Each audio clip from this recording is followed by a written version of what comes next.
comprehend what any of this means. Oh, I know. I'm not ready to learn more stuff. it says we're live. Yay. Oh, there we are. Must mute. Hello, everyone. I am muting and transmuting. Yes. Oh my goodness. We have friends. Oh, it's so weird. Stop it. Go away. Okay. Go away, friends. That's not what I meant. Hi, Sarah. Hi, Roxanne. Hi, Silverwolf. Hi, Hannah. Hi, Michelle. Hi, Binary. Hi, Avalon. Hi, Alyssa. Hi, Kaylee. And Samantha. And Kevin. And Phoebe. And Emily. And Andrea. And Carrot's books. I think that was everyone. You did it. Dang. Yes. Woo. Bonus points. How's everyone doing today? Yes. How are you doing today? Well, I just got home from 8 hours at work. I wish 10 hours at work. Woo! How's Kate? Well, that's what I told you all in the chat. But yeah, I slept for 14 hours last night. I never sleep that long. My brain really did just like need to rest. It needed a reboot. Yeah, a full reboot. It's a complete and utter reboot because nobody wants to live that life. I mean, you did like a 12 and then slept and then did another 12, didn't you? That's basically what it ended up being. Yeah. I have a vlog coming, but I actually skipped like 2 hours in the thing because I knew that Kevin and Laura were hosting a live stream, and I was like, I'm just going to try and go to that and do stuff. Like, so the first day ended up being like probably 15 hours with like some breaks in between, but still, it was tough. Aren't you glad I suggested that? I know. 24 and 36 instead of a straight 24. To be fair, yeah, you talked me out of something worse, I feel like. So I think it would have been worse. I really don't know. I think I'm going to try another 24-hour write-a-thon. How about not? How about you don't? Yeah. Oh, good Lord. Well, I guess since how we're going to be talking about camp, we should throw out that we will be doing some 12-hour write-a-thons during camp. Yeah. We're going to do one on the 6th and one on the 13th. Yeah. And there will be live chats on my channel on the 6th and PhoebeWoodWrites on the 13th. All those dates and words correct and everything. And if you're looking for sprints for camp, they are all linked in the description box below. All of the ones that I know about at this current moment in time. You're so organized. I love it. I do need to add in the ones that for the Authortube write-in, Natalia, Lee, and Brooke, and Mandy Lynn. Yes. Did they release when that is? I know there are 3, but Natalia said what they were in her video the other day that she posted. So I will double check those. I wanted to double check them before I put them in there. Yeah. Because I don't have control over those. So So what is everybody working on for camp? Does anybody have any questions about camp? Or have anything they would like us to discuss? Yeah. About camp? Yeah, because we have a little list ourselves, but we're really, again, Authortube chat, welcome to these live streams. We just talk about stuff. we talk about the subject matter for an hour and then whatever the heck else after that. Yeah. Because we're chatty. And that's how we roll. Yeah, I did see that Kevin asked how the baking went, and it went so well. I got macarons now, and I'm very happy about it. That is all I've successfully done today. It's fine. You did enough the last couple of days. Yeah. Samantha asks, what are our goals? Yeah, go for it. I am trying to do 25,000, which is going to be difficult with everything else that I have going on in the month, but I think it's an attainable goal. So yes. And I'm trying to do 120 20 minutes or 2 hours every weekday, which on the Camp NaNoWriMo website, which I can pull up, I know what the number is, but I don't right now. So, but 120 minutes per weekday. It's a lot of minutes. It's a lot of minutes. If anybody is considering doing hours, please change your hours to minutes. You cannot add in a partial hour into camp, so you cannot update if you're doing like 15 minutes at a time. Please change to minutes. It will make you feel a lot better about your life, because I made that horrible decision last camp. So yes, and I am learning from Jessica. I keep telling everybody, don't do hours. Find out how many minutes it is. Put your minutes in. Oh, let's see. I lost it. K-Writes Books is finishing my draft I started in April. Avalon is changing my project from editing my book to plotting world building for a handful of stories that won't leave me alone. Oh. That's story of our lives. Mm-hmm. Story of our lives. Apricot says, I'm working on my political fantasy novel thing again. All the novel things. Alexandra wants to know what our experience is with the randomly placed cabins. Have you ever been in one? I have, yeah. I did it before I had I was writing under the Kate Kavanaugh stuff when I was just doing it under my old username. I almost always did random cabin assignments. And what I found is that if I didn't make the effort myself to try and start a conversation, then it didn't tend to work. Because I think most of the time my cabin experience was that everyone was just kind of hanging back and not saying anything. So, and then if I tried to ask questions, it was sort of hit or miss. But I definitely recommend, since it's we have 4 days until camp, try and ask a couple questions now just to get a vibe going, because I feel like that's easier than trying to start mid camp, because if you guys haven't been talking, no one checks the cabin after that. Yeah. But I've had some good experiences. I've also had some completely silent cabins. It is hit or miss. I have never done a random place cabin. I have only ever done, I used to do them with my writing group, the Deadline League, and then I've been doing them with you. So that's it. I don't know. I can't answer. That's right. How many years have we been doing it together now? Is it 2 years now? I think it's 2 years, yeah.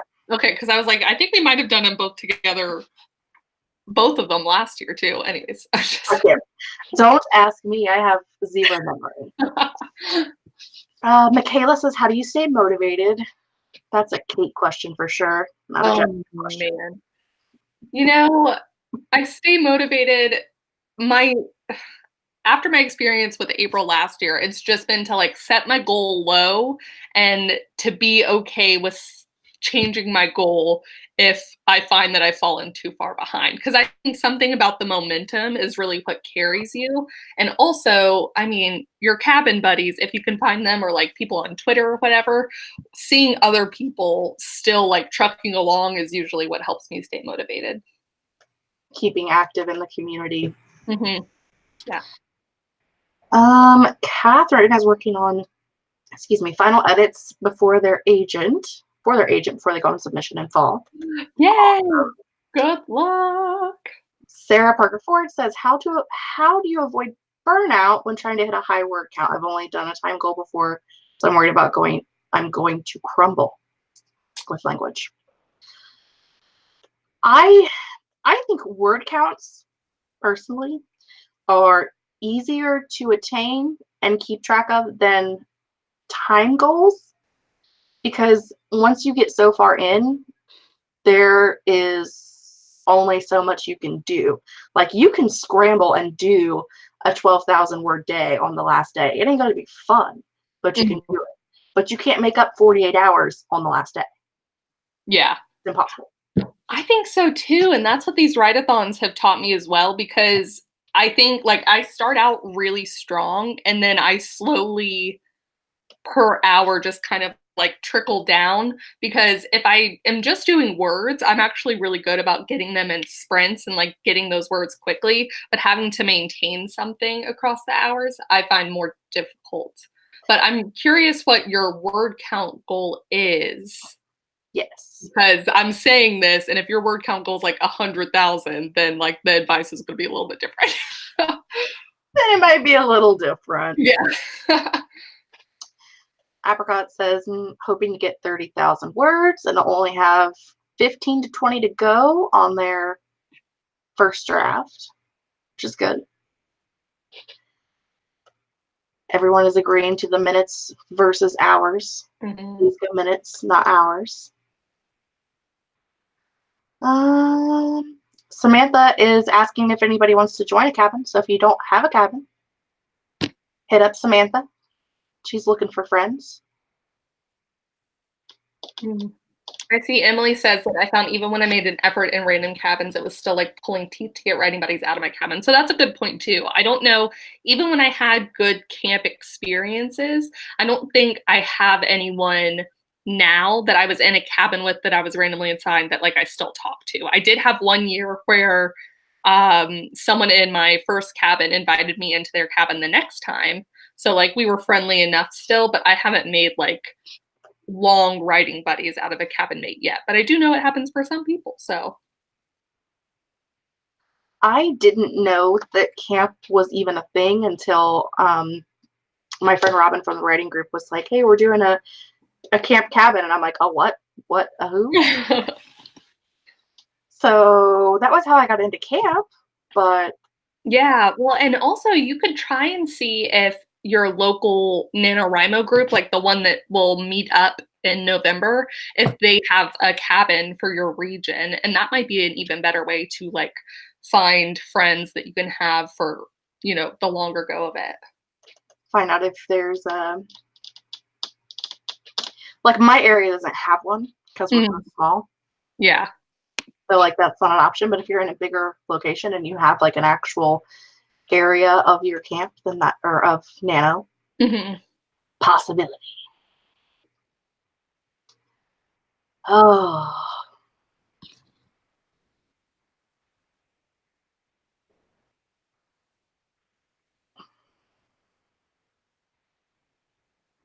I'm reading. Sorry, everybody, that it's really. No, yeah, same. I was like, well, we're both like staring at the computer screen, trying to read.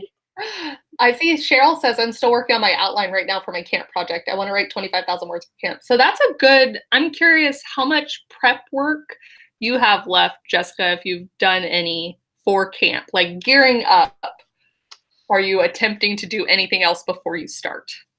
I decided to do absolutely nothing. All right. Yep. Nothing.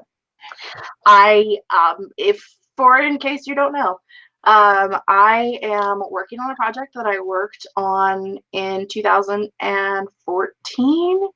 I wrote about 9,000 words of it, and I am completely scrapping it and starting from the beginning. I have zero plot in mind. I know my characters. I know my world. That's it. And I'm going in and just seeing what happens. No plot, no outline, no nothing. Just going straight for it. Because so why not? It could be really great or it could be really bad. Yeah. Well, if anyone else is still prepping, I'm curious what y'all are doing to prep. I'm still trying to finish off 2 other projects before camp starts, so I'm not doing anything.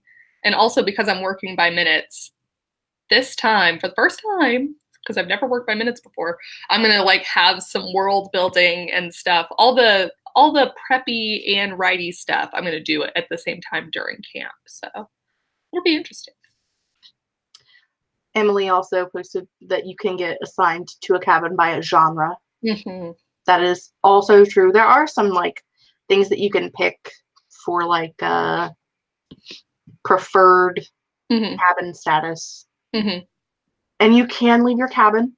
It is an option on your cabin page. You can exit that cabin and choose to be resorted into a new cabin. Yeah, I think they do that once is it once a week or?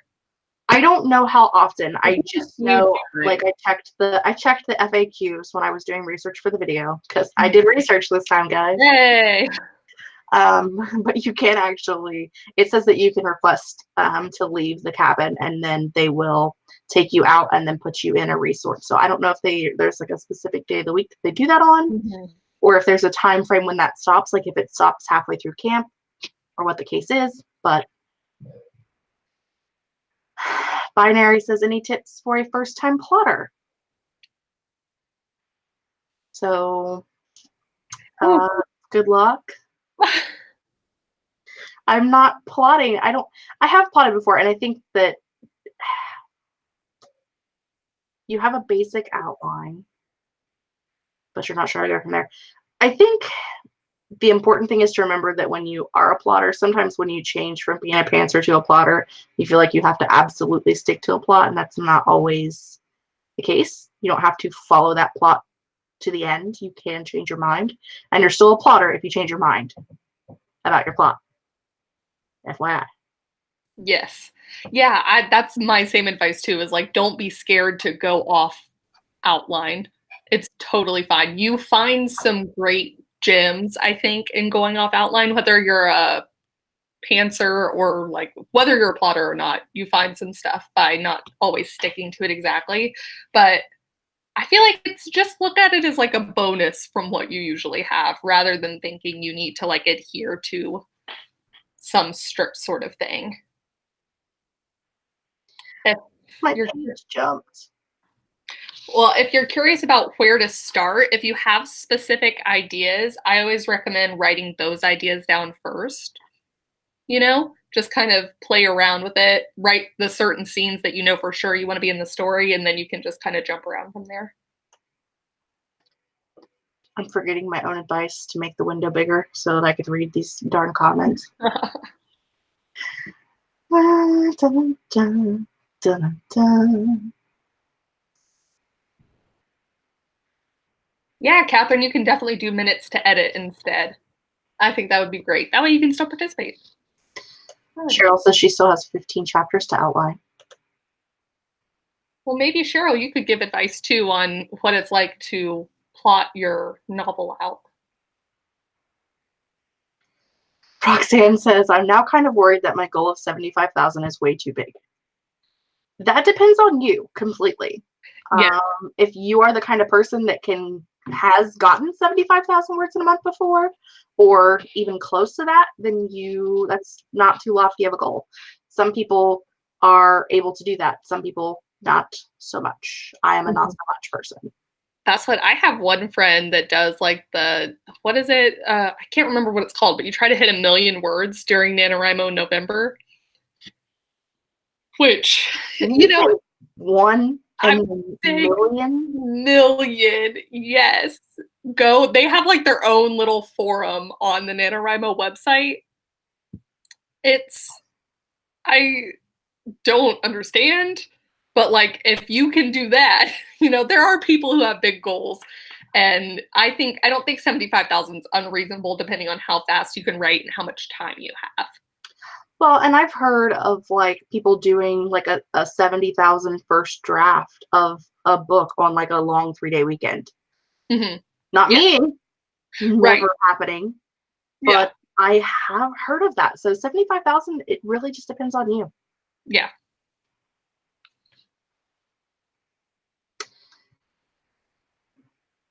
Ooh. Every time I scroll down, like the whole page skips, and I'm like, I know I missed something. Yeah. Well, I do see that Sarah has a really nice, like, random cabin experience. She says, I still talk to and write with 2 strangers from my last cabin. Surprisingly, everyone else was silent, other than those I personally invited before I opened it up to the public. So that's great. 2 friends. I think that's like a total win. We got some friends out of the last cabin. Yeah. Well, yeah. Emily wants to know if you've outlined your sequel or if you're zero drafting. Define outlined.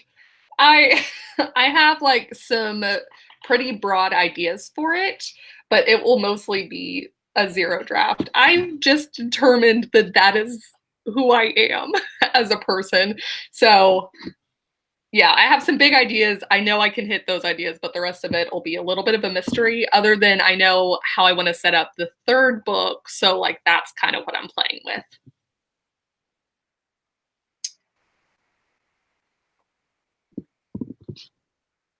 Okay, and I see Dominique says, I think it's every 2 weeks for cabin resorting. So I knew that they did it multiple times during camp. I just couldn't remember.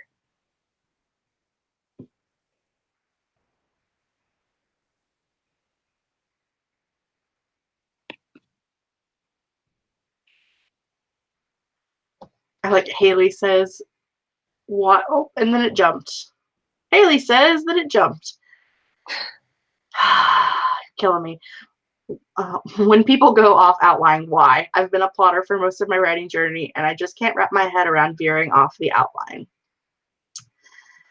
Well, sometimes what my brain comes up with in the outline is not as good as what my brain comes up with in the moment.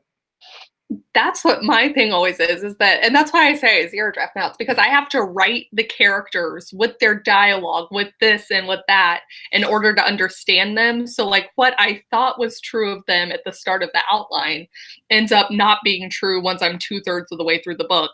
And now it's more important for me to go with who I think these characters are now.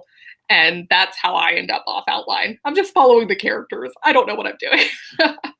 I have completely changed like the character's type of species off of a draft.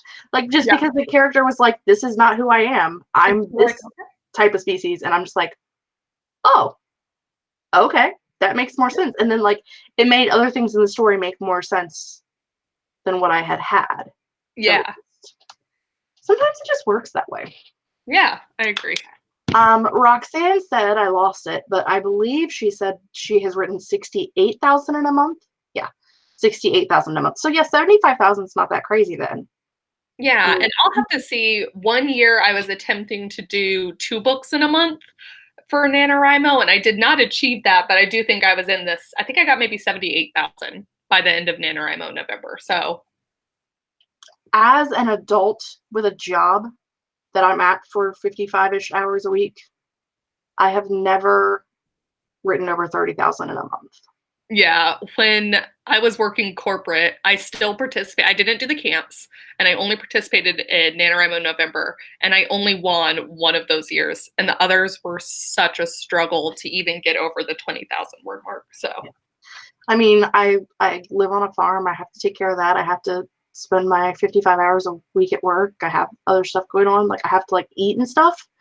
So I think I've won regular Nano like one time. And that was like way early on when I worked like 20 hours a week and was in college. Yeah.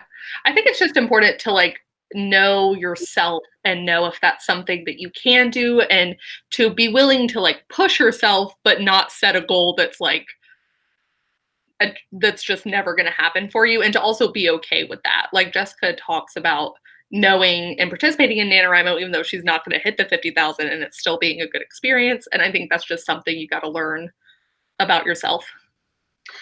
You know, knowing that I don't ever hit 50,000 words doesn't stop me from participating in camp or in regular Nano either. Like I know that I'll never reach that goal, but I still do it.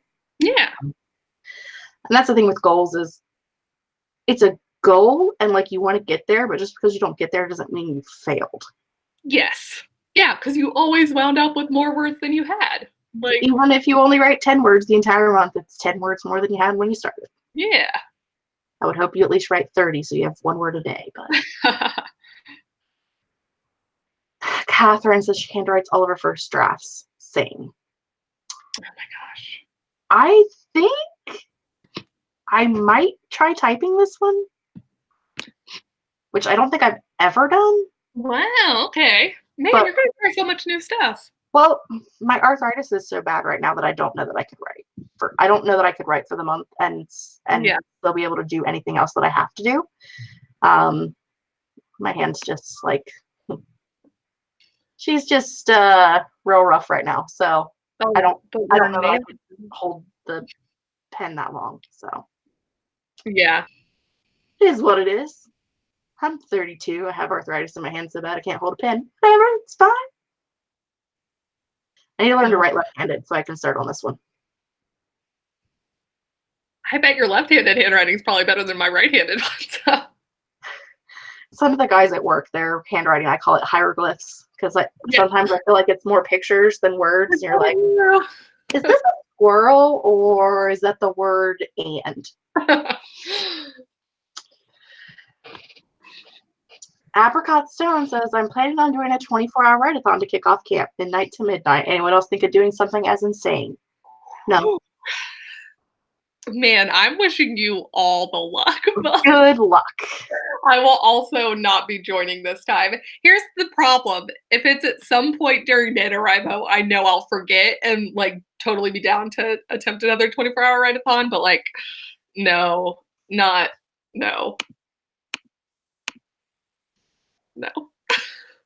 Roxanne asks what a write-a-thon is. Write-a-thon's basically just where we usually do 12-hour write-a-thons, sometimes 8, but usually 12. Where you just sit and write. And I mean, yes, you're allowed to get up and have breaks and have food and things like that, but just set your day up so that you're planning to write the majority of the day. Yeah.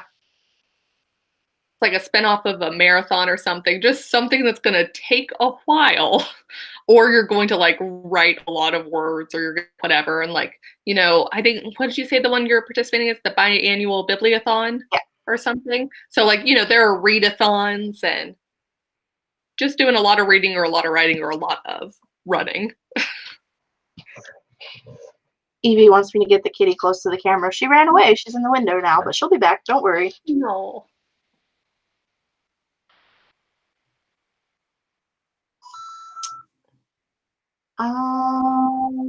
Oh, I just heard myself echo, but I'm not open anywhere.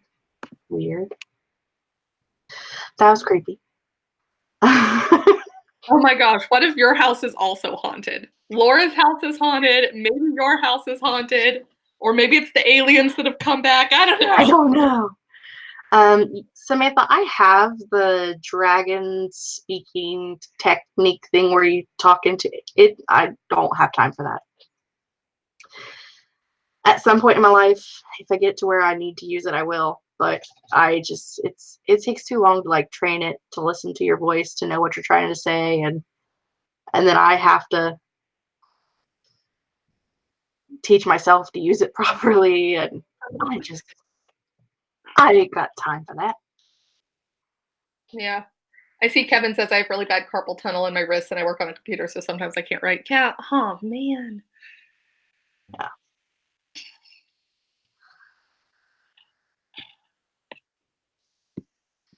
Cheryl says I have a part-time babysitting job this summer where I'll be with the kids 6 to 8 hours a day, 3 to 5 days a week.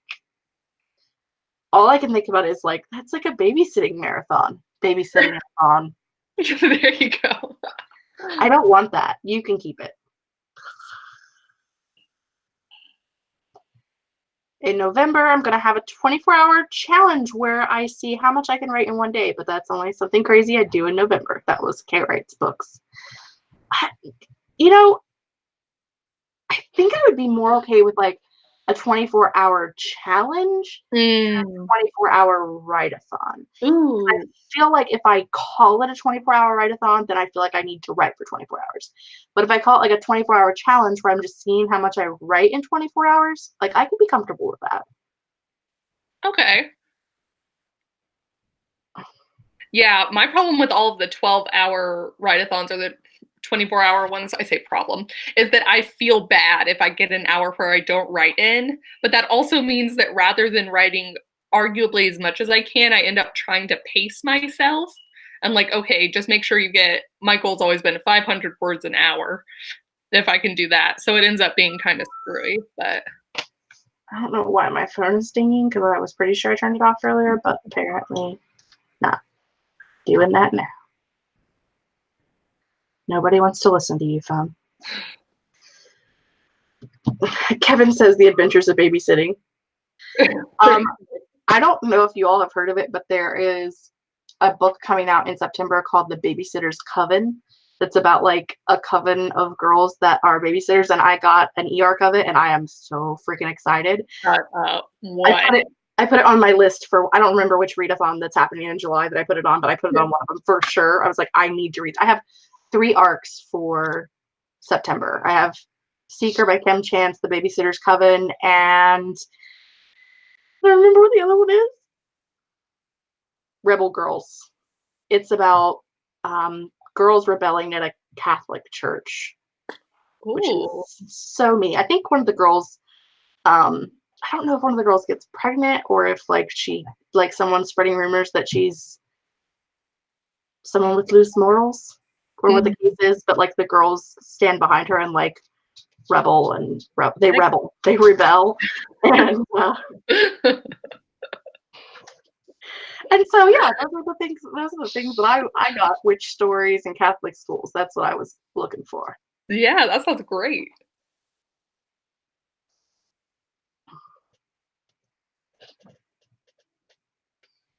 Oh, Apricot Stone says, I'm going to be at this intensive poli-sci program thing for most of July. And if I want to sleep at all during the month, I think I'm going to need my 24-hour write-a-thon. You are a brave human. Yeah. I'm cool. I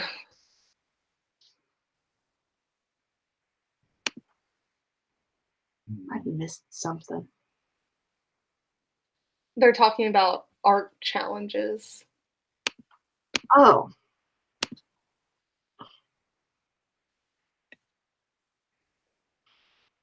Wow. I'm looking at the Wikipedia link they sent. What else is happening in July? I don't know. Wow. So, like, for example, July has, of the artistic challenges, has 5 listed. Camp Nano, NaNoWriMo, July novel writing month, the 50-90 challenge, right? 50 songs in 90 days, usually between 4th of July and the 1st of October. An art fight, a month-long event in which you earn points for your team by drawing other people's characters. How cool.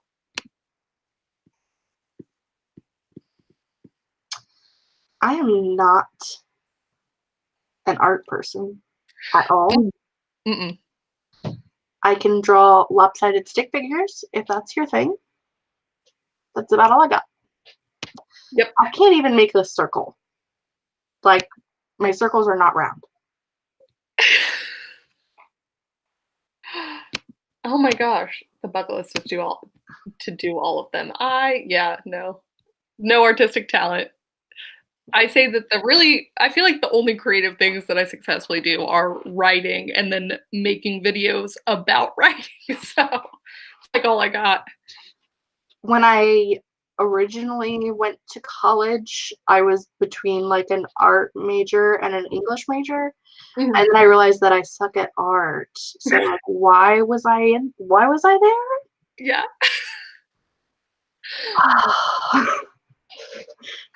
Phoebe says circles are really hard though. Yeah, Phoebe, I've seen what you can do. So yeah. But if she says circles are hard, then maybe they're actually hard. Cheryl says the kids I babysit make fun of my stick figures. Same. My nieces and nephews make fun of like when we're doing artwork together. They're like, mine's better than yours. And they're not wrong. So Sarah wants to know what are some healthy, quick, and effortless snacks to stock up on for Camp Nano. I don't know about quick or healthy, but I can tell you Kate's going to be eating a lot of Brazilian cheese bread. I know. A lot of Brazilian cheese bread, potentially a lot of macarons. You know, I'm going to try and expand my baking horizon here pretty soon, so we'll see. I am not really a snacker while I write. I feel like my hands are doing other things. I don't have time to eat. Oh, see, I just get, when I'm writing, but then I'll stop and think, and that's when my hands are like, you should do something, and so that's when I like, play with a water bottle, or I have my coffee or my snacks, and it's just like, the last 20 minutes I've been sitting here with this roll of tape, rolling this piece up and back down. See, that's what I'm talking about. I need something. Like, I can't, I have idle hands syndrome, so. Yes. But it's fun. Roxanne says nuts and seeds are nice and crunchy. Did I say rocks and seeds? I'm not sure. We don't endorse rocks as a healthy snack. I think that's our disclaimer. God made dirt, dirt don't hurt. Devil made rocks, they'll give you chicken pox. Don't eat those. It's bad. Whew, a lot of coffee. Coffee is highly recommended. Yes. You know, I would say probably like if you're looking for healthy snacks, I would say nuts and veggies are probably your best. I personally will probably be eating a lot of watermelon because like that's my summer go-to food.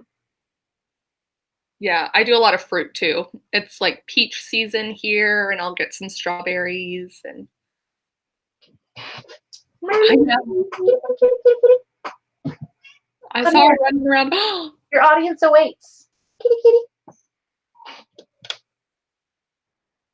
Oh. There's a Merlin.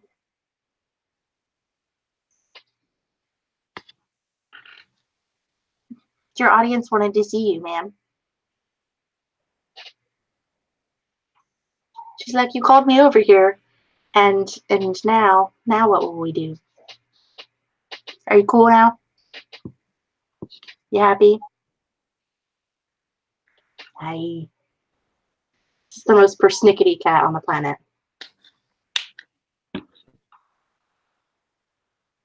She is the devil, but we love her.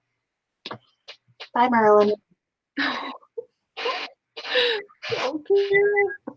She's always in here, but she's usually just up in her little tree house. She's very angry with me because I took over her shelf up top that she uses and put a bunch of stuff on it today. She tried to jump up there earlier and was like, got halfway there, was like, wait. She'll have to use the other side. They're dangerous. Roxanne's babysitting day-old puppies. That's a fun job.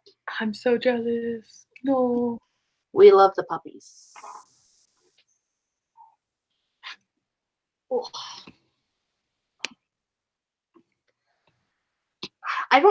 Samantha, Merlin isn't like dipping her paw into water and drinking it, but there is, I don't know if you can see it today. Okay, that blue spot right about there, that is a whale coffee cup. And that is the only thing that Merlin will drink water out of. She will not drink water out of the dog's bowl. She will not drink water out of the cat's bowl in the cat's room. She will only drink water out of that cup. You can put that cup anywhere you want. In this room, in my office. I tried putting it in their room. No. But if it's like on my desk or on the TV stand or on the bookshelf, she's fine. It's the only place she'll drink water out of. That or straight out of the tap. Like when I get ready in the morning, I have to turn the water on for her so she can drink out of the tap. Oh. Yeah. I don't understand. She thinks she's fancy and she needs a teacup, I guess. I mean, she has great taste. A whale cup? Stop it. Kevin says Alfalfa has started drinking my tea if I don't keep an eye on it. Oh, Alfalfa is kind of a demon child, but I think she gets that, or I think he gets that from his parents. Oh. Get him.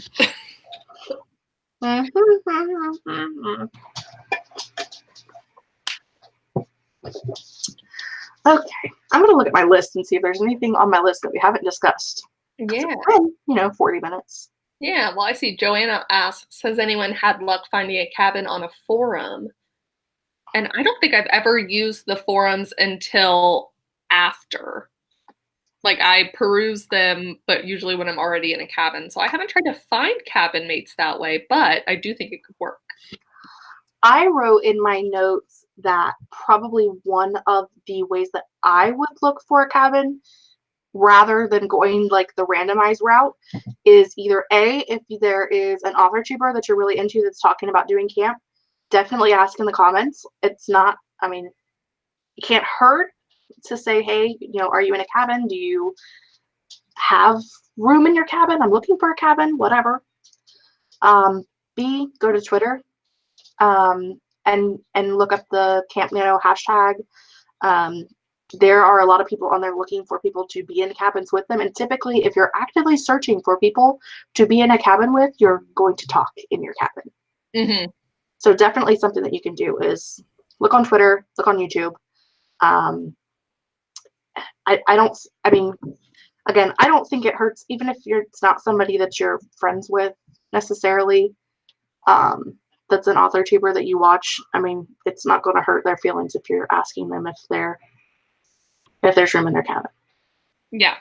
Well, and also I've seen people ask in like the comment section of some of my videos being like, hey, does anyone have a cabin yet that I could join or something?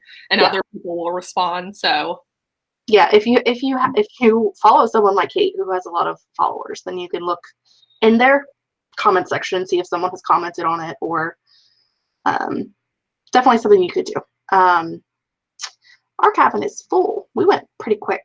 But I think we just went off of like people that we know or people that other people know, and we tried to do all around the globe because we have Emily and Phoebe who are on the opposite side of the globe. Yeah, we needed. They would have friends. Yeah.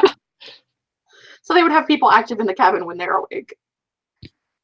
But I think we found a pretty good group of people. They're very active. So yeah.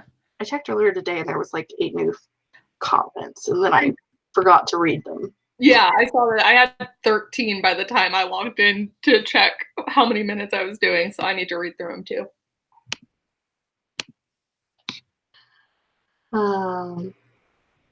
Roxanne says, are there any icebreaker questions I can maybe throw at my cabin? We have a few talking and I want to encourage more conversation. Definitely ask about each other's projects, or you could ask why they went to the goal that they had, or ask where they're from, or what kind of pets they have if you want to go crazy. Yeah, that's true. Yeah, any kind of sometimes separate from writing questions are really good to get people talking and like make more of a connection. I also find that like if you're willing to ask a question that you have about your own project, people just really like to help other people, especially other writers. So if you're comfortable sharing like a question you've had, I think that's a great way to get people talking, and it can encourage other people to then ask questions about their own projects, and y'all can just kind of, help each other out. Kevin suggests asking what publishing process they plan to take and why. That's a very good question. I mean, you can always go ahead. The plotter versus pantser debate is always a fun one, just to see kind of what sides people fall on. Yes. Samantha says, how did they get into writing? What kind of writing accessories do they need? Reading thoughts. Ask about snacks people like to eat. Yeah.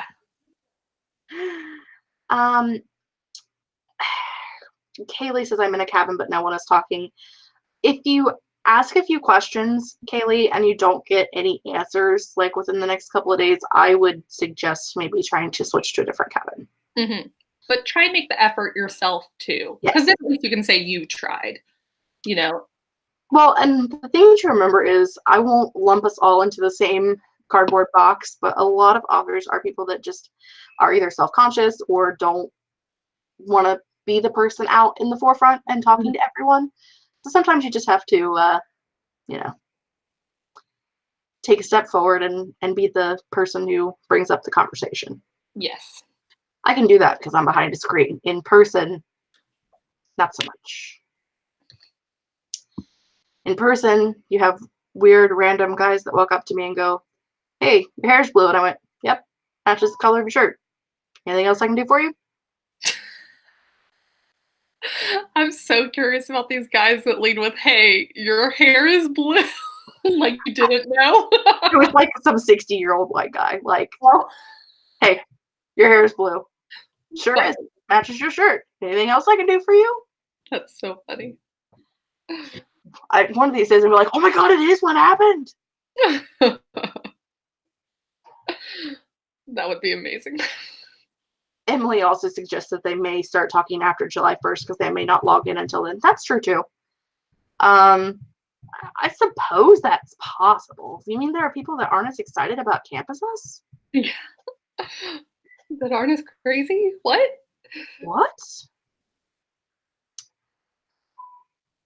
That's what I like Hannah Johnson's point. Mike Kevin had a whole conversation just about how we take our coffee. Writers are very passionate about the coffee. And tea too. Like, yeah, coffee I feel like that goes with the snack thing, yeah.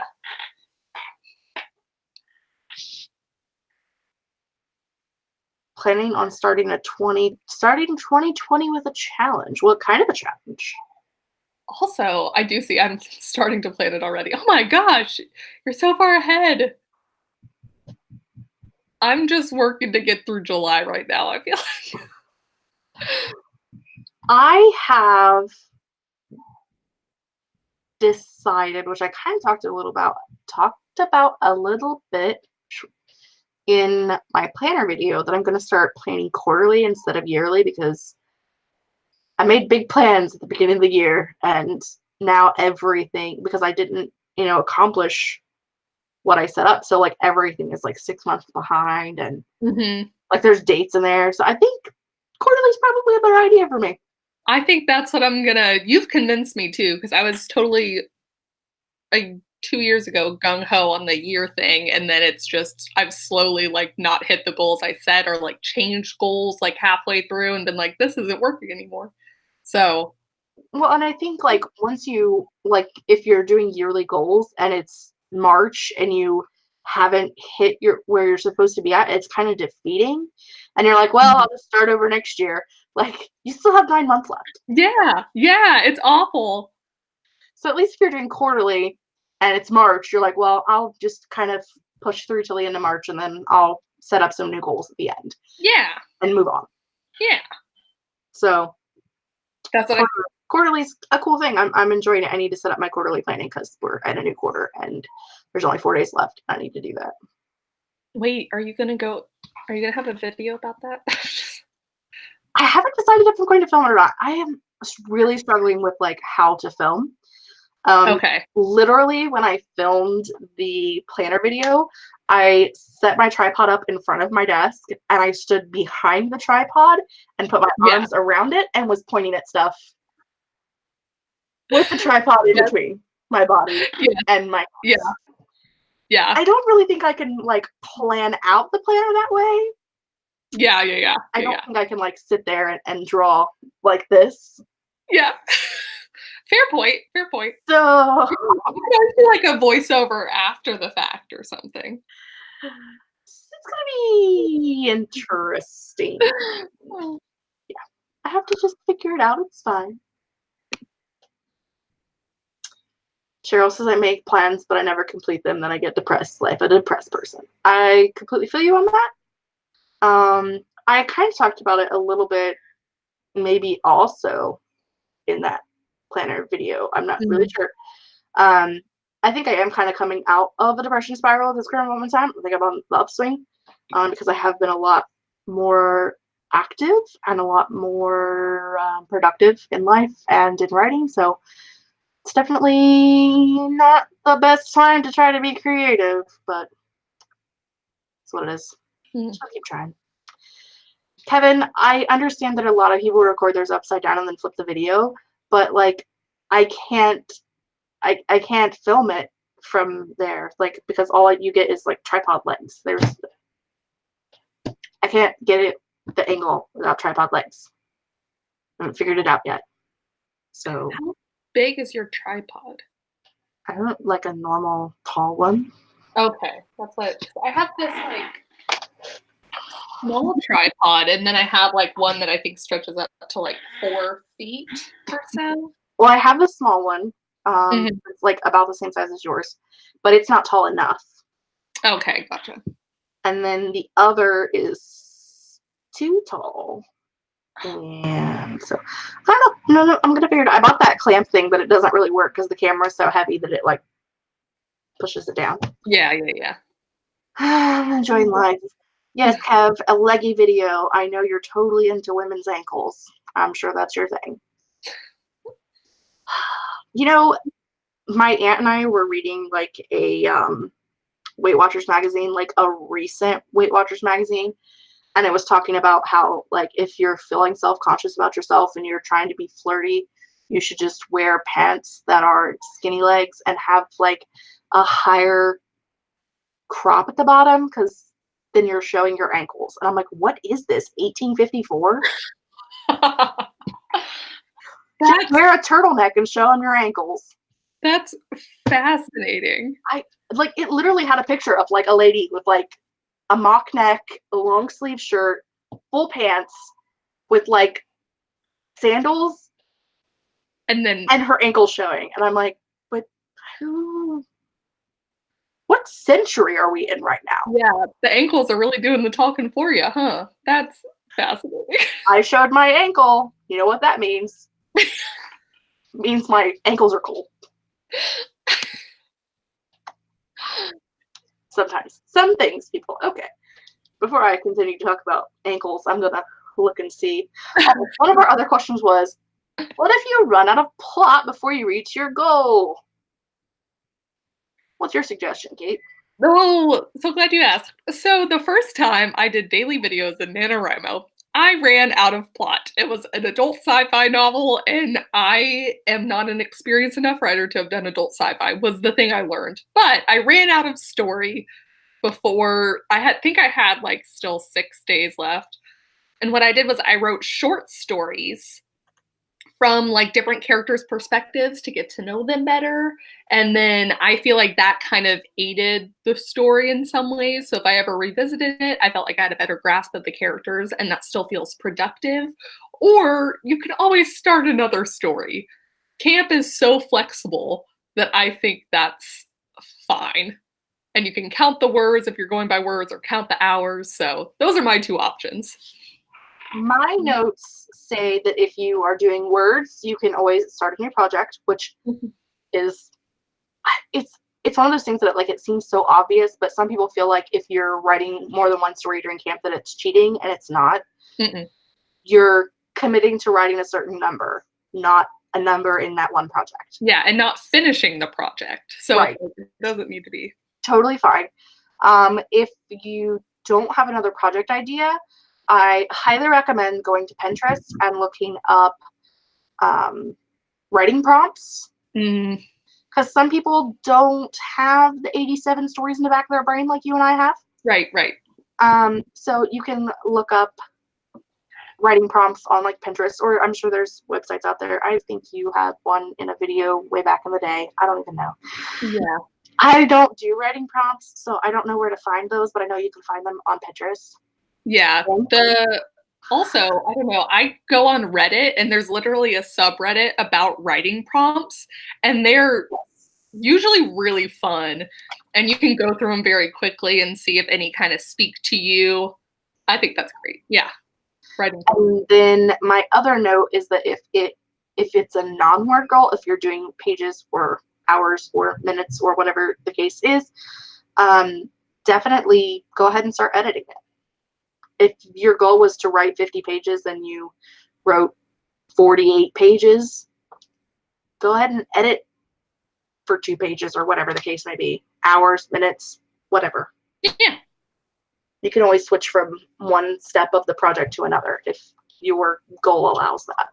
Yeah, that's one of the many things I love about camp, is just how flexible it is.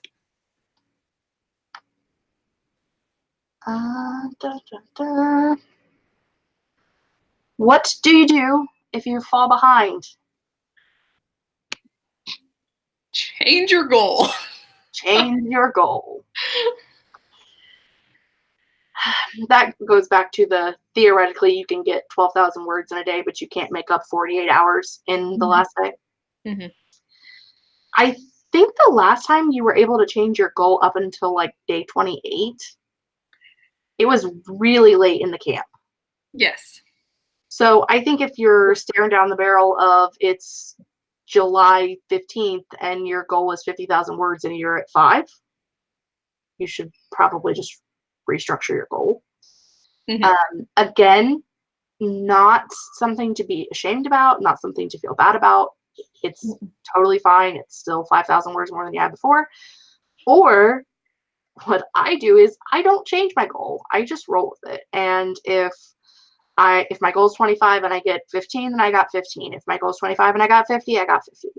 Like that way I know, because when you sign up, the following year, like it has your projects and it has what your goals were versus what your words were. So you can keep that for future reference to go to and know what you were trying to attain and what you actually attained. Instead of being like, I've hit my goal every year, except you've actually changed your goal every year. And so maybe you need to reassess how you set your goals. Yeah, well, that's what my Camp NaNoWriMo last April, when I, in quotes, failed, I didn't change my goal. And I just kind of went with whatever I could get. And, you know, I didn't achieve what I originally set out to do, but I was proud of the words I got. And every year since then, it's really helped me to realize how much I can actually do. And I don't know if I'd been willing to change my goal if I would have realized that as soon as I did. But I'm always like, some people just like changing their goal, and I also think that's fine. So it's really, again, it's kind of knowing yourself and knowing what's going to motivate you in the future. I think there's absolutely nothing wrong with changing a goal. If you feel like it's going to work for you, if it's going to motivate you more. Some people are the person that, like, if they're so far away from their goal, like, I'm never going to hit it, so I'm just going to give up. Yeah. If you're that kind of person, then change your goal. If you are I'm going to try to keep attaining to it, and whatever I get, then don't change it. It's whatever works for you. The other option, if you fall behind, is to look for writing sprints on YouTube or on Twitter. There's almost always writing sprints going on, and I think from our friend group, I'm pretty confident in saying that for the most part, writing sprints help. Having other people there writing with you, even when it's not a group of people that you know, is still helpful. It definitely, it makes the time go a lot faster. It makes, you know, doing like a 15-minute sprint and then talking about writing or whatever for 5 or 10 minutes and then doing another 15-20-minute sprint. And you get a lot done in that time, even though you don't feel like you do. Yeah. And it's also good. That's always also a really good way to meet new writer friends. Although I'm sure the people on this chat probably know that, but that's why you're here. Yeah. But some people don't think about looking for that when they're stuck. Yeah. Yeah. So it's definitely a thing you can do. Avalon says, since I'm plotting world building, which can be kind of a bunch of little pieces, how would you track it? Pages, time? I would do time. Yeah. Minutes, not hours, never hours. I think minutes would probably be the best way, because if you're doing different pages and you're doing, you know, maybe something takes up like 8 full pages, but something you've got 8 things that only take up half of a page, I would do time. I think so too. Yeah. Plus, I think that, like, I mean, and maybe it's just the way that I plot, but like sometimes, you know, I'll have brainstorm something for a whole hour, and really all that I can write down for it is like 2 or 3 sentences, but like that's now a big part of the story. And it took that long. I think that should still count. It doesn't matter if it only took up like this amount of a page. So I would do time.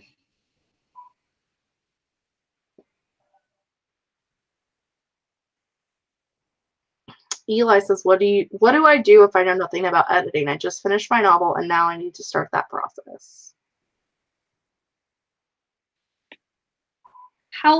Okay, so this is not controversial, but like plenty of people disagree with me on this. But depending on how long ago you finished your novel, I would let it breathe for a bit. I wait 2 months. Some people, okay, this is where I make a grand statement, but I think everyone would benefit from waiting at least a month before they go back over something they just wrote.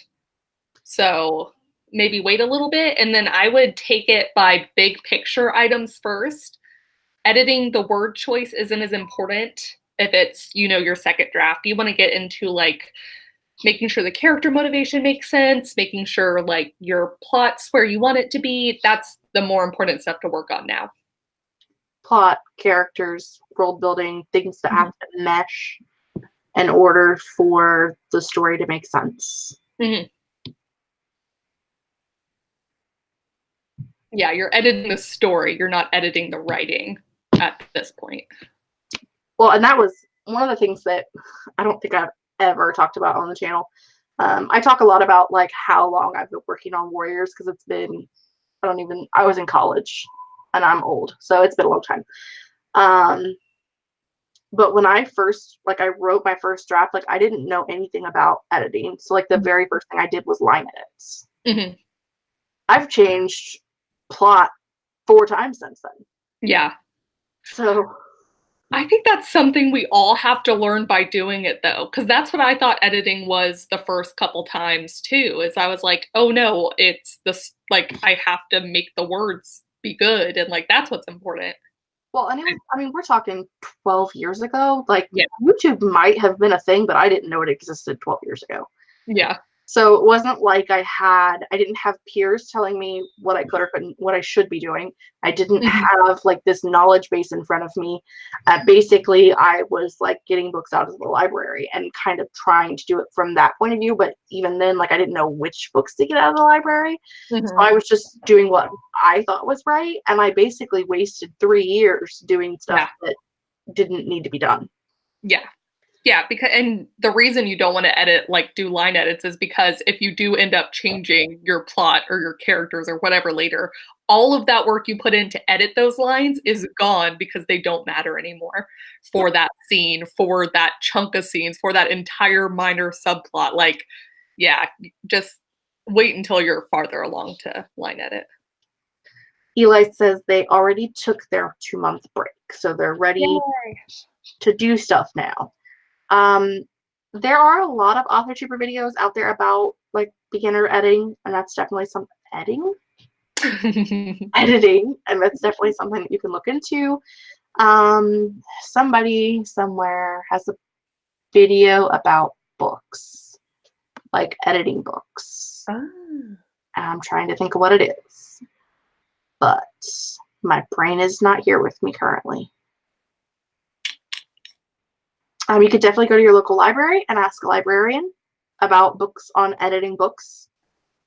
They will definitely help you with that. Always good. Yeah.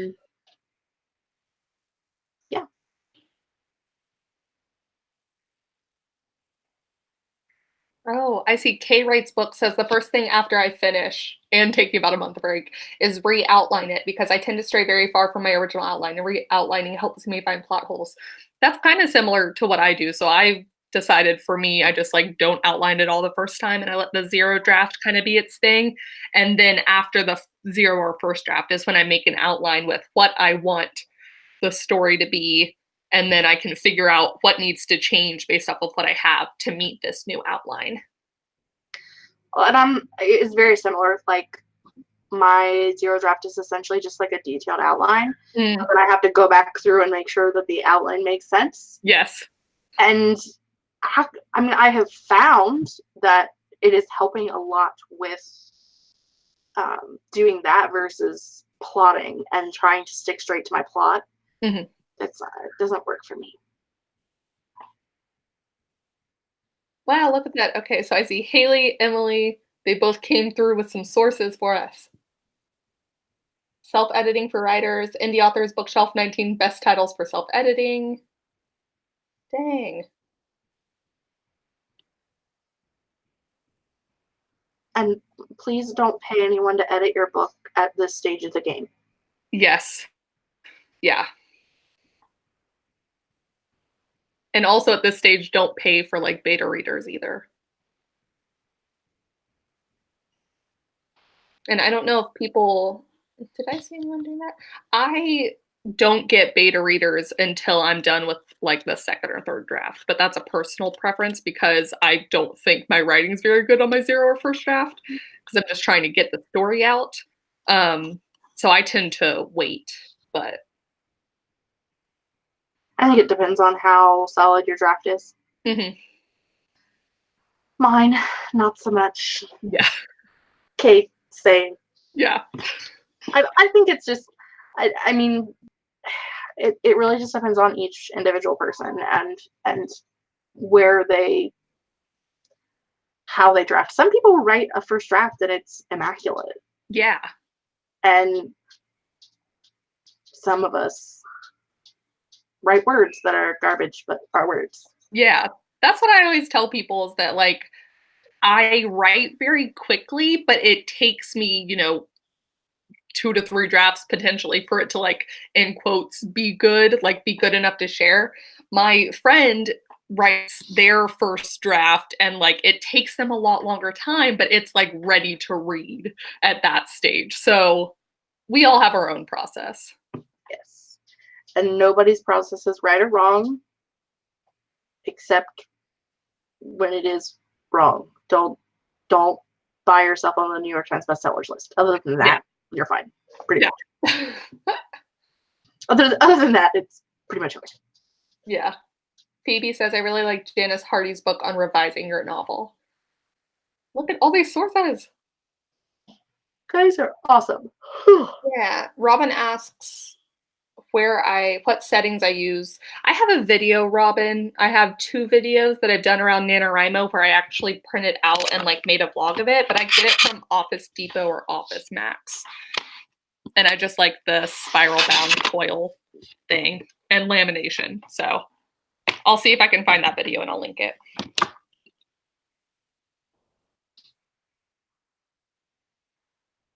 Cheryl asks if we pay beta readers. I've never had beta readers. I do not pay beta readers. I don't. So I think that it is beneficial for some people, depending on where they're at in the process, if that's the way they want to do it. I'm saying all this because my personal opinions on it are really, like, for 99% of the writers out there, you don't need to pay beta readers. You can find people to do a novel exchange with, which I think can help a lot because beta reading for other people is really beneficial. And also then you're getting your own work, like a critique partner. I mean, you can find other writer friends on the NaNoWriMo website. There's always a beta reader or a exchange sort of thing. I think the only way that I can, like, personally justify paying a beta reader is if they are, like, a sensitivity reader, someone who's reading for something in the book that you don't want to sound racist or offensive or whatever the case may be, especially if you are writing something that's not, if you're writing a main character that's not your race or gender or sexual orientation or disability or whatever, sensitivity reader, or also if it's someone that's an expert in a field that you're writing about.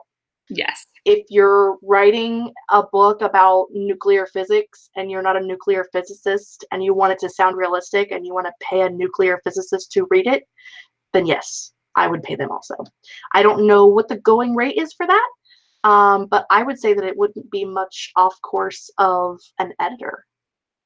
Yeah. And also, the thing about even asking for experts to read stuff is that a lot of the time it's worth emailing someone, making, like, a discourse if you already have questions about it, and then just asking if they're willing to read it. I don't think, like, obviously you want to, like, be cognizant of other people's time, but a lot of people are really happy to help you if you ask.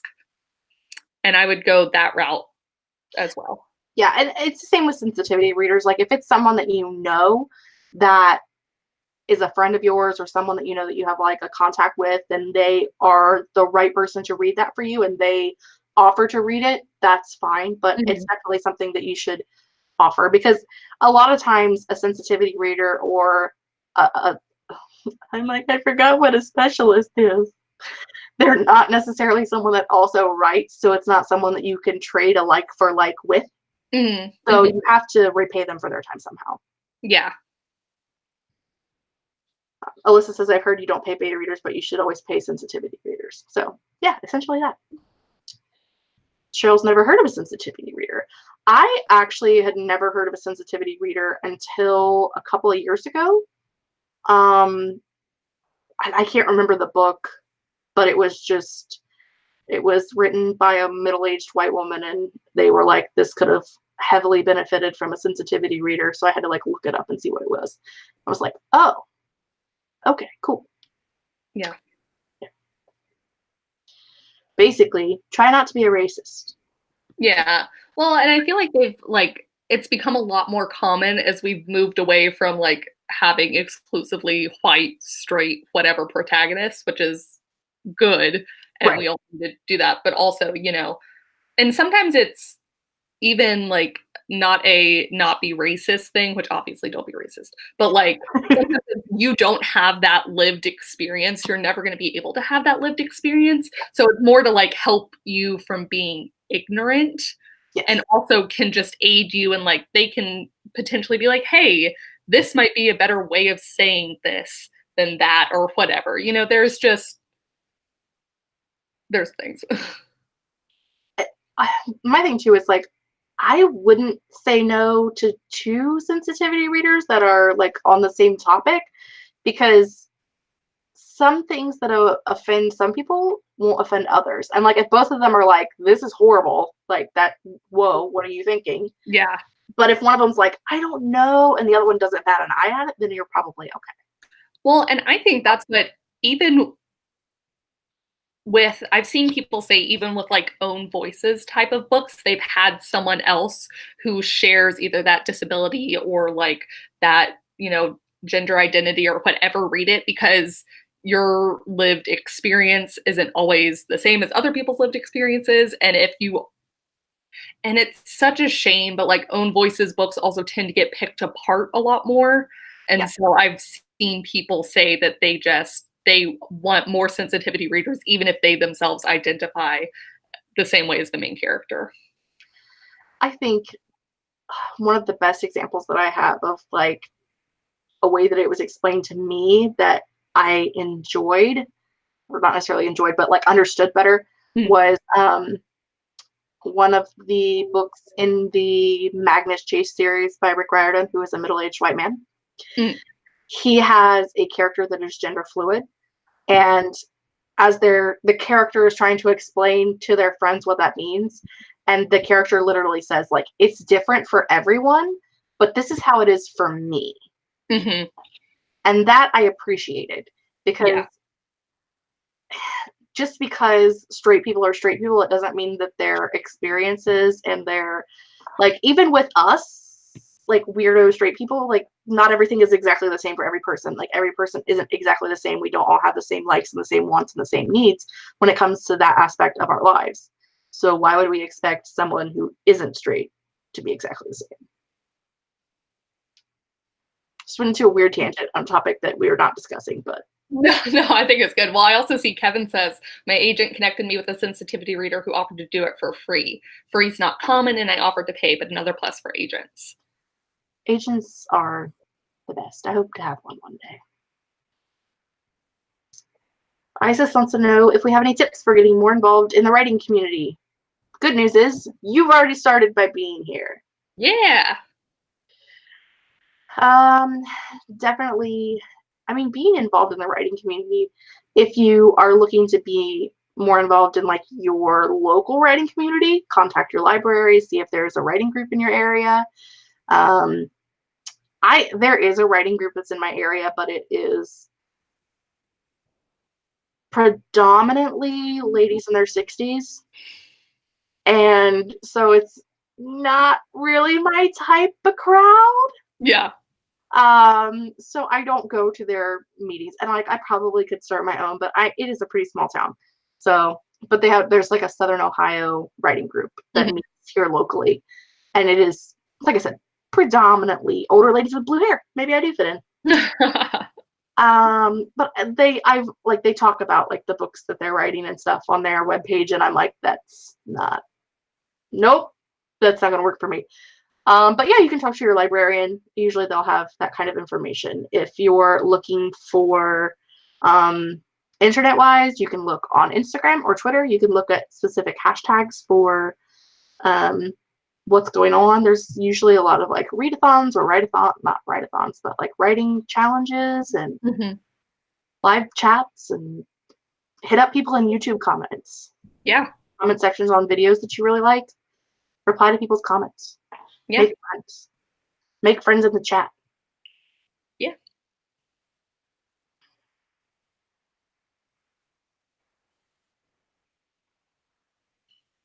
Hi, Nicole. I'm in Southern Ohio. It's sunny out today. Give it 5 minutes, it'll change.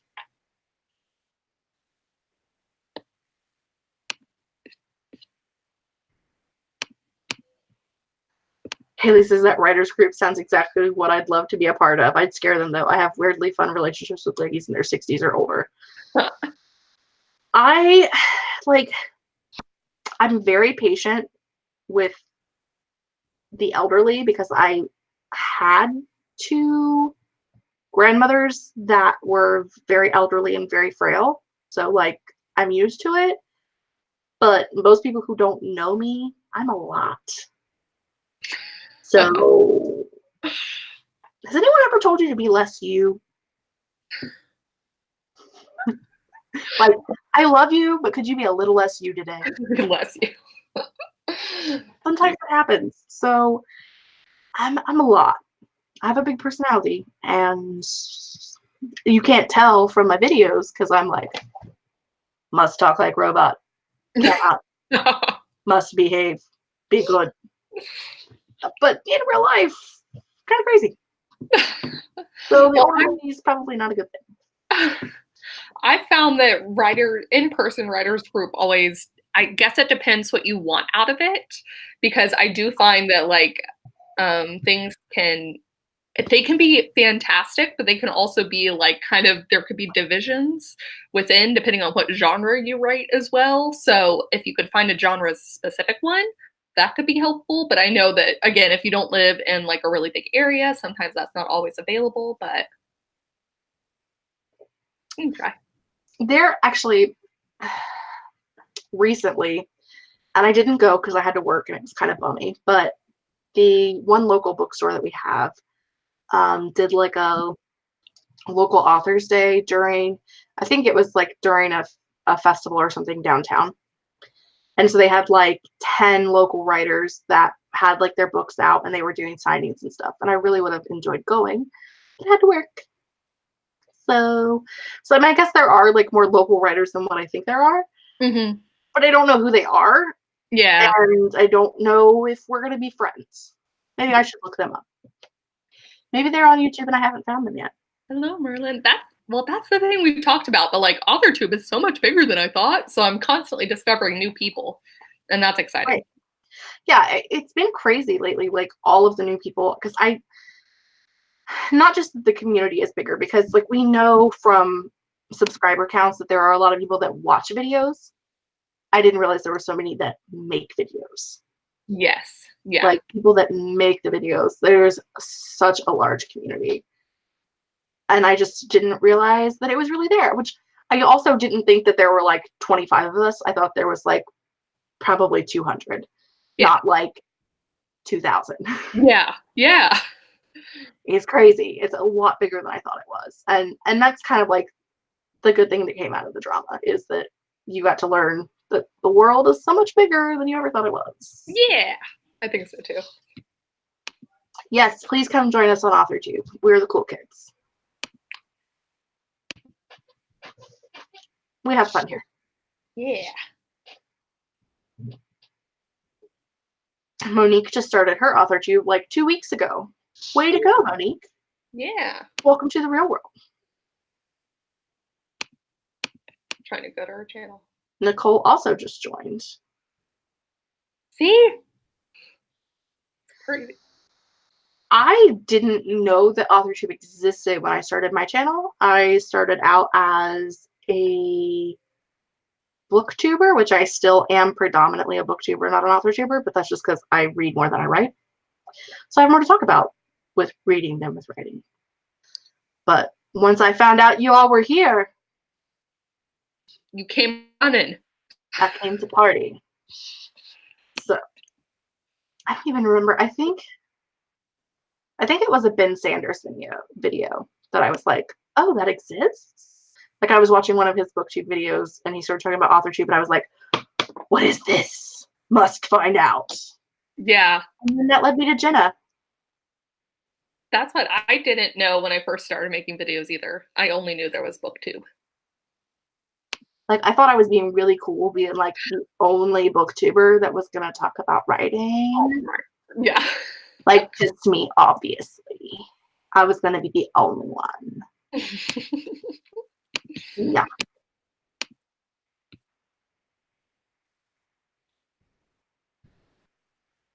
Steven's hoping to start making videos this summer.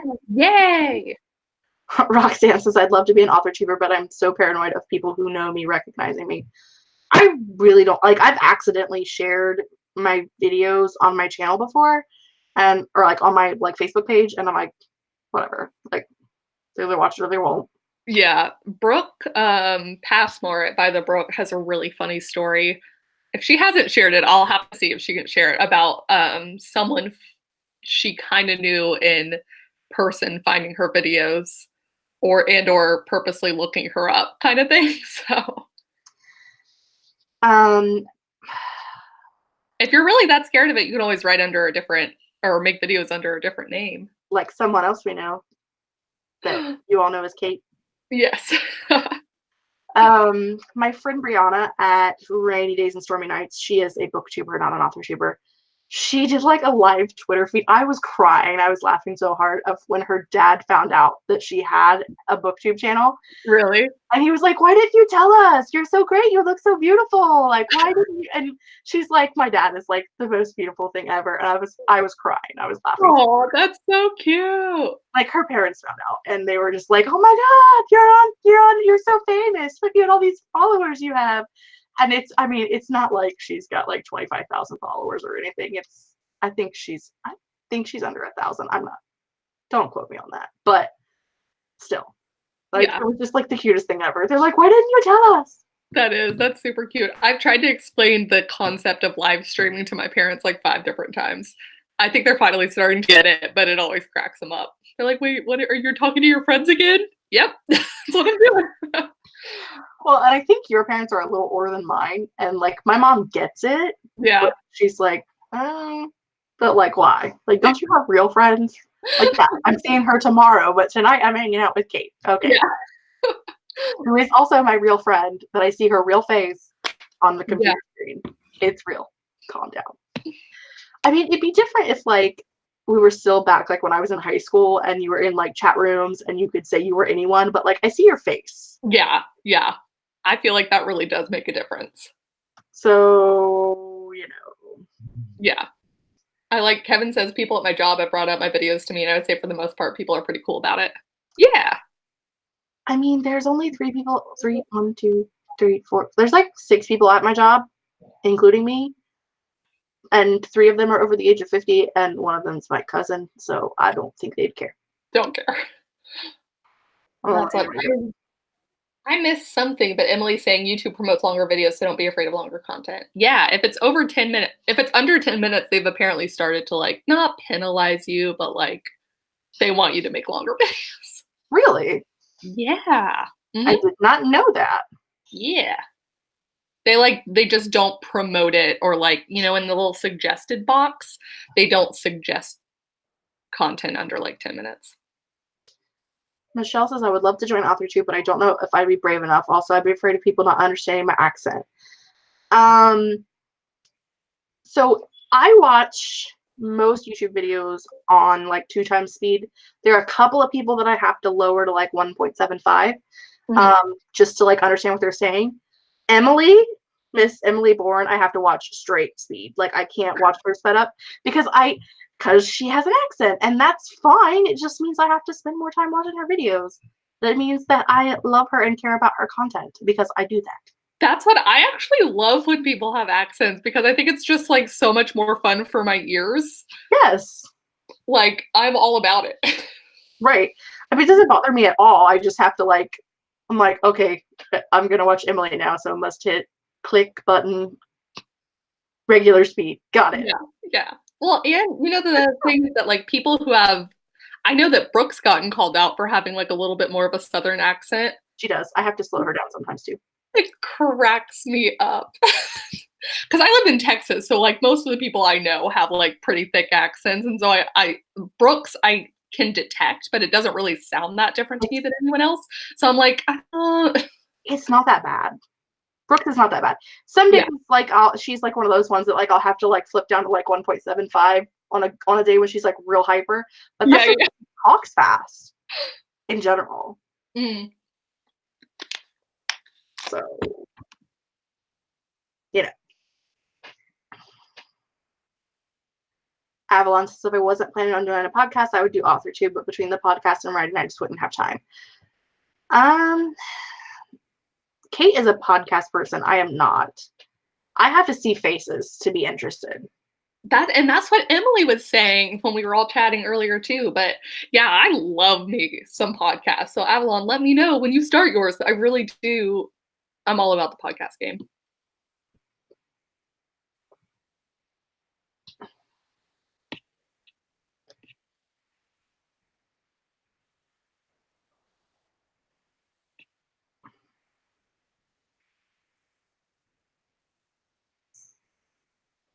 Monique says I was focusing on being under 10 minutes. You know, I have no problems, like, videos that are like 10, 12, 20, 25 minutes long. Like, I have no problem sitting down watching those. But, like, the second I see a video is over 30 minutes, I'm like, do I have nothing else to do for the next 30 minutes? Can I sit here and watch this for 30 minutes? Even though it's only going to be 15 because it's 2 times speed, but I don't think about that when I'm sitting there. That's what I wrestle with myself, and I'll like put it in my watch later. And I do usually end up watching it later, but it's like something that I watch like when I'm reorganizing my bookshelf, so I'm only kind of half paying attention.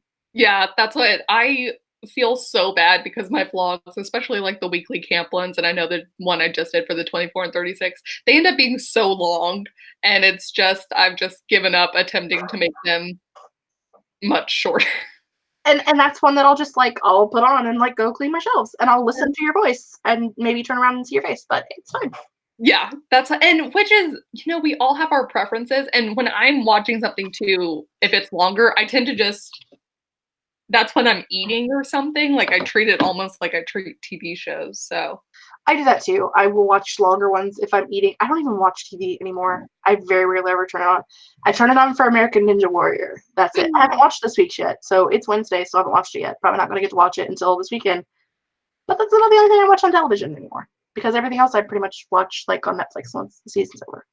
That's what, yeah. Oh, that's true. I don't have a lot of shows that I watch other than trashy reality TV shows that I'm like, I have to watch it. Otherwise, I'm going to get spoiled about what the drama is. A la The Bachelor. That. Bug says my personal favorite is 15 to 19 minutes as far as watching goes, but certain things like weekly vlogs, bullet journal setups, bookcase organizing, I prefer them to be at least 20 plus minutes. Those are things that I'm cool with, like being longer. But yeah. It's like discussion videos. Like when a discussion video is like 40 minutes long, I'm like, do I have 40 minutes to dedicate to this topic? I used to not speed up videos until you mentioned it because I forgot that you could do that on YouTube. But like for discussion videos, that's when I listen to it at 2 times speed because I'm like, I still want to listen to it, but like I don't want to spend 40 minutes doing it. Well, and I didn't even know that it was a thing until Brianna told me. And I was like, I want to watch this video, but it's like a half hour long. And she's like, speed it up. And I'm like, you what? She's like, hit this button, hit this button. I went, it's like a light bulb came on and my whole life changed. Yeah, no, you blew my mind with it too. I was like, yes. I mean, and it's not like, I don't feel like it's ignoring people.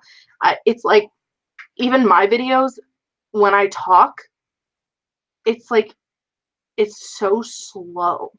It's because like I'm trying to find the right words. I'm trying to say what I want to say. Like on these, it's no big deal because it's live and it's like I'm gonna mess up 27,000 times anyway.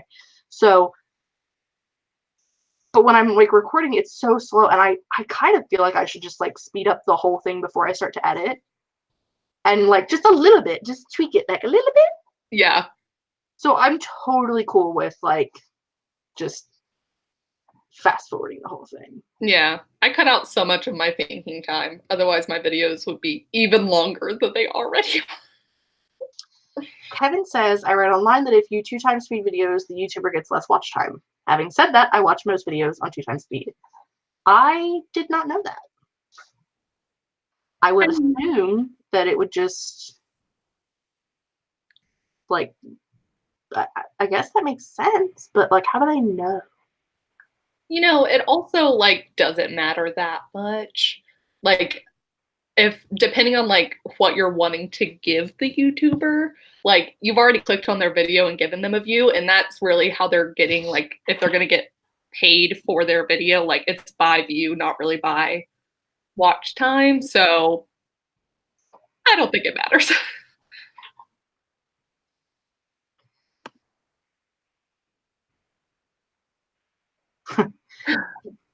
Book says I never watched ranty discussion videos that are over 15 minutes. That's my daily negativity maximum. I'm sure that's what you're laughing at too. Yeah. Because Bug always kills me. Yeah, that's a good point though. I also have a cap on that amount where I'm like, Kev, none of us are monetized yet. Move on with your life. It's fine. Like, no one else is either. Y'all are all getting so close to the, isn't it 1,000? I'm waiting for YouTube to change stuff again, but isn't it 1,000 and then like the watch hours? I don't even know. Like, I honestly, give me a second, I'll look. That's like, y'all are all getting so close. And also, you guys do the live streams, you're gonna get.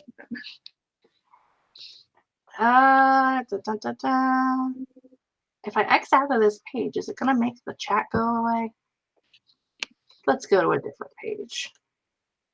Like, literally the only thing on, like, you know, there's the page where you can go on there where it like gives you the options of like things you can turn on and etc. etc. Like, mine is like everything is on except for that. Yeah. Because I have nothing else. Kay Wright's book says that she watches Kevin's videos on 1x because he talks so fast.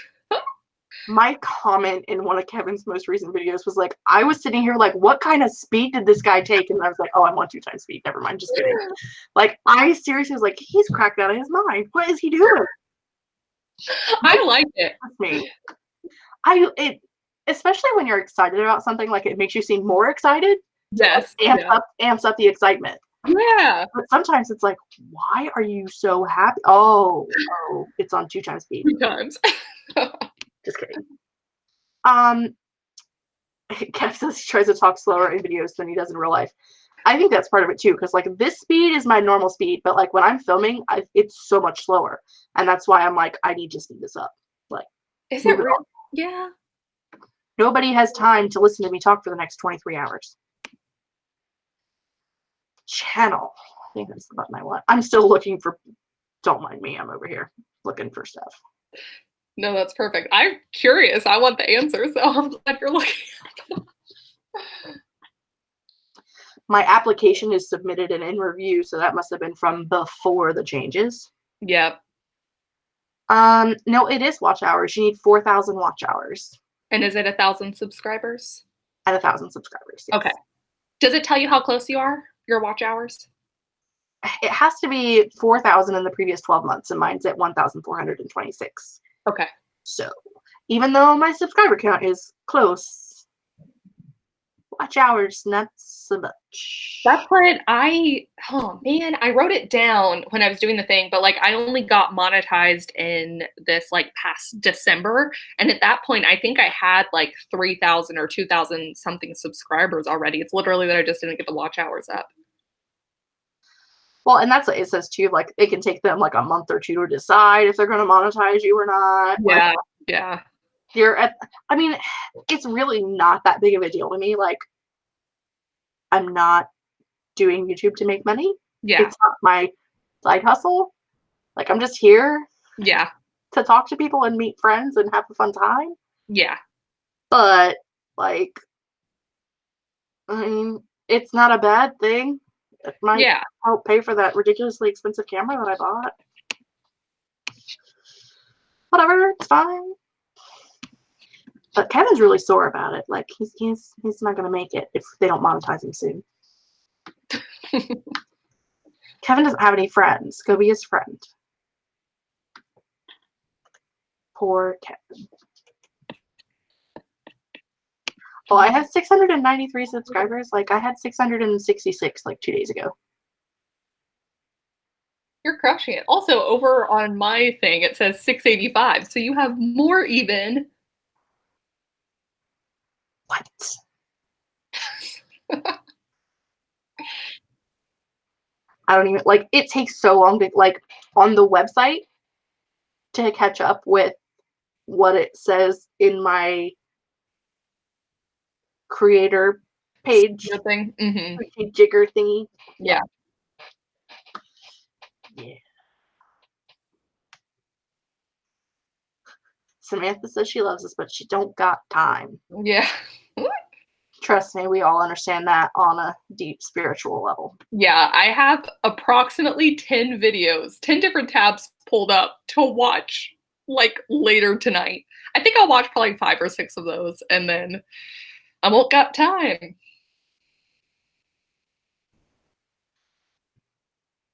Look, I don't know why you don't have more subscribers because your content is amazing. So we'll just have to keep telling people to come be your friend. Go be Bug's friend. Yes. Their content is awesome. Yes. Also, I see Cheryl says, I do YouTube just to chronicle my life, which I think is a great use of it. That's literally the best thing. Well, besides the friends I've made, but like getting to look back and see where I was on projects. You don't want to be my friend? Yeah, y'all are like the worst part, actually.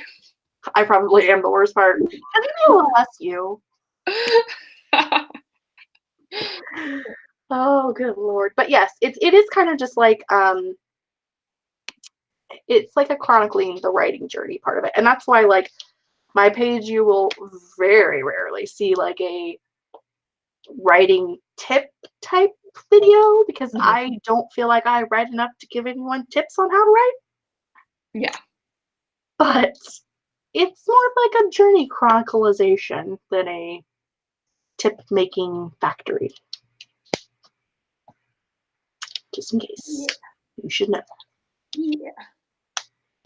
Well, do we have any other camp stuff or do we just want to open it up as if it's not already open to like whatever questions? Whatever questions you guys have. If they're camp related, if they're not. Go ahead and ask us all of your questions now. Woo. I don't think I had anything else. I mean, basically, things that we've already discussed. Like if you hit your goal early, go you. You hit your goal early. Keep writing. You're not done yet. The month's still going.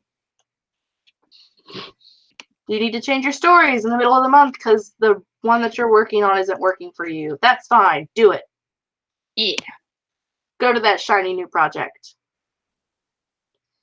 Samantha wants to know what our current reads are. When was the last time you read a book, Kate? Hey, I just finished The Gentleman's Guide to Vice, or is it Vice Versa? That's not it. I just finished that book. And now I got the sequel from the library. And so what is it? The Lady's Guide to Piracy and to Petticoats and Piracy. I got that one. I'm still supposed to be trying to, I got other books on my list I'm trying to read. I just read This Heart of Mine by C.C. Hunter. Made me cry. Girl, I'm shattered my soul. Don't read it. Yeah, read it because it's great, but don't do it. Like, but do it. But like, don't do it.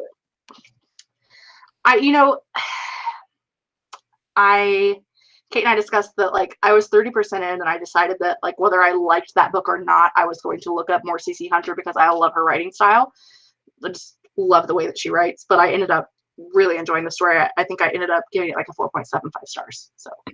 Dang. Like. Loved it. Yeah. I loved that book. It was so good. Cried. It was great. I'm trying to figure out what C.C. Hunter book I had. Oh, okay. There we go. The like Awake at Dawn. What's that series? She has a lot of very like paranormal type books, and I don't know that she really has a lot of contemporary. She wrote in the author's note at the end, which the book is about a girl who is living with an artificial heart and has to have a heart transplant. And she wrote in the author's note that, like, when she met her husband, her now husband, he told her, like, 3 months into their relationship that he had a kidney disease and that he probably wouldn't make it past 50 and that he would at some point probably need a kidney transplant. I would have to do dialysis and stuff. And she talks about how, like, he had the dialysis, and the dialysis started to kill his heart, and he ended up having to have a kidney transplant. And she said, like, living with that experience with him made her want to write a book about organ donation, and that's what made her write that book the way that she wrote it. So, wow. Really good book. Loved it. Cried a lot. Yeah. If you want to shatter your soul and sob your eyes out and never recover, then I highly recommend Susan Dennard's Something Strange and Deadly series. Destroyed me. I'm not ready. Destroyed me. Yeah.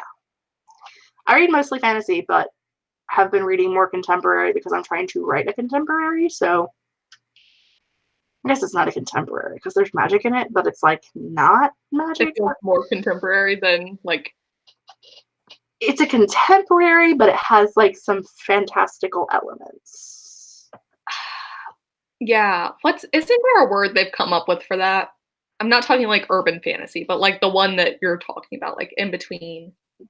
It's being called magical realism. Oh. But magical realism is actually a subsect of Latinx writing, so it doesn't really apply to any writer that isn't Latino or Latina or Latinx. I don't know what the proper terminology is, so forgive me if you fall into that category and I'm destroying things.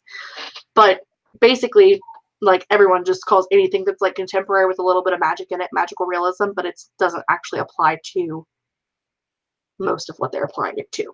Okay, that's why I was like, there's some term, but I felt like, okay. A lot of people are using fabulism. Oh, okay. I don't know that that term necessarily applies either, but it's one of those things where people just are. I tend to say that it's like contemporary with light fantasy elements. Yeah. And move on with my life. Anyway. Let's see, what's everybody talking about?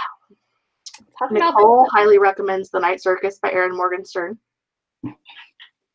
I've heard really good things. I have not read it. Isn't that one that was like a Camp Nano or a NaNoWriMo? Yep.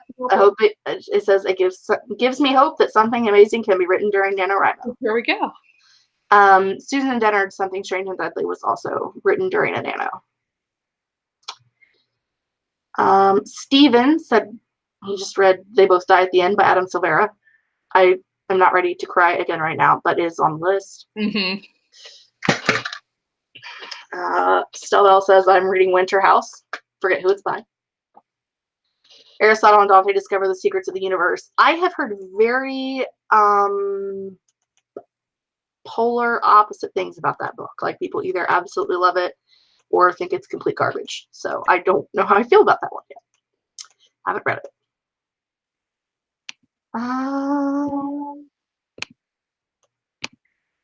Haley says to check out Maybe This Time in Wild Ride by Jennifer Cruz. They're based in Ohio. Will do. I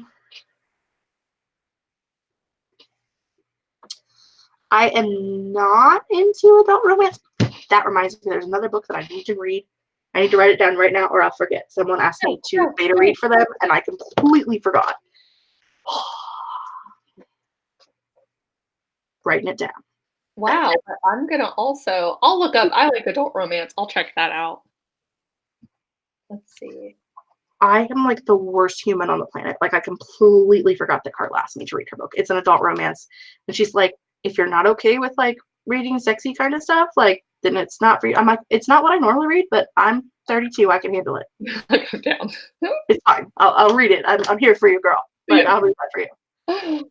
I completely forgot. So that's going to end up on a list for July as well. Look at your July list is just growing and growing. I am not doing like a preset TBR for July, so it's totally fine. I'm just reading like arcs that I need to read and then throwing stuff in between. And yeah, just for the readathons. Well, because I have to listen to audiobooks. Like, I can't live without audiobooks, so it's going to happen. But I can't read an arc as an audiobook, so I'll just pick stuff that I have like on Hoopla or from the library that's available or whatever.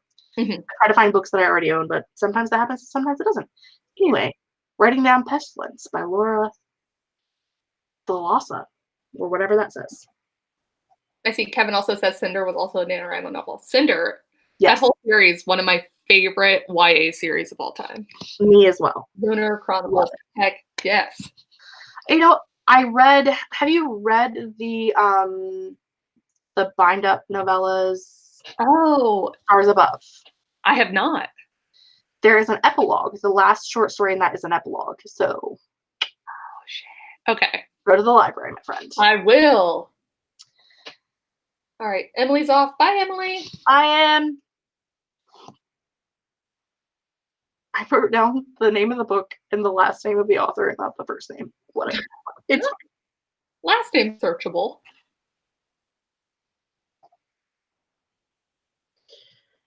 Oh, I'm telling you guys, I am falling apart. I've read 9 books this month. 8, 9. I just finished my 9th book. Dang. I'm currently reading the last book of the Kane Chronicles by Rick Riordan, which is like my last Riordan book that I need to read that's published. Yeah. Okay, what do you think of the Kane Chronicles? Because everyone I've heard has said that the Kane Chronicles pale in comparison to the rest of his books. I think it depends on when you read it. I think if you read it as a teenager, you're not going to enjoy it as much. I think in our age bracket, I think you'll enjoy it. Ooh, okay, good. It's a lot more God-focused. Like, the gods play a larger part in it. Yeah. And there are a lot of characters and a lot of gods. And I think for younger kids, it's hard to keep track of who's who. And that's probably why they didn't enjoy it as much. Yeah, okay, that makes more sense. As a grown-ass adult woman who reads middle grade and has blue hair, I can keep up. So I don't enjoy it as much, but it's definitely good. So yeah. Oh, okay. Well, that still kind of tracks though with what I've heard.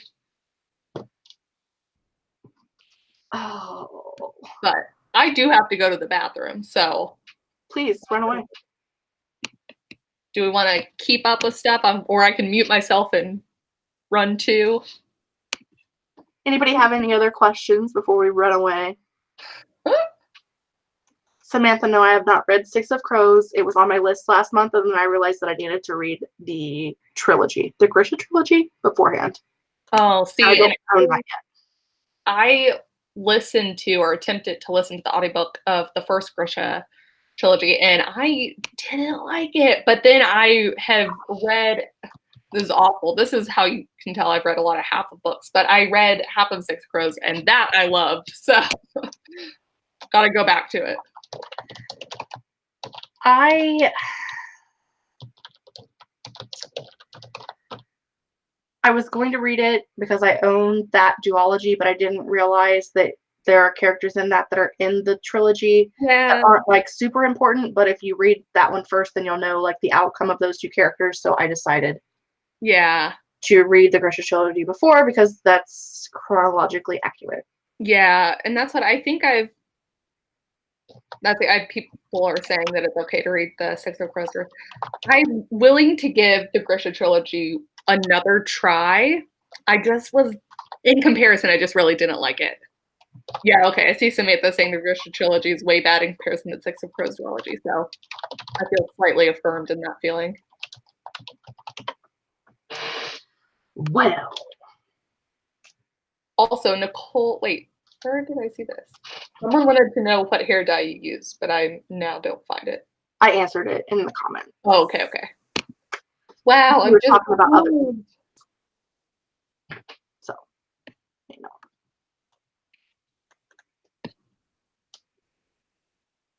Cheryl, if you're writing all day on July 1st, I believe that's Kevin's day. Yeah. So 8 p.m. Eastern Standard Time. Yeah. Kevin at Kevlandia will be hosting a write-in on the 1st. So if you're up for that. I also think that I think the 1st is one of the days that the Authortube write-in girls, so Natalia, Lee, Mandy, and Brooke are doing a write-in like an hour before Kevin's. I'm probably going to try to do both. Like, go to one for an hour and then go to the other. I think. Hi, Laura. We're getting ready to run away.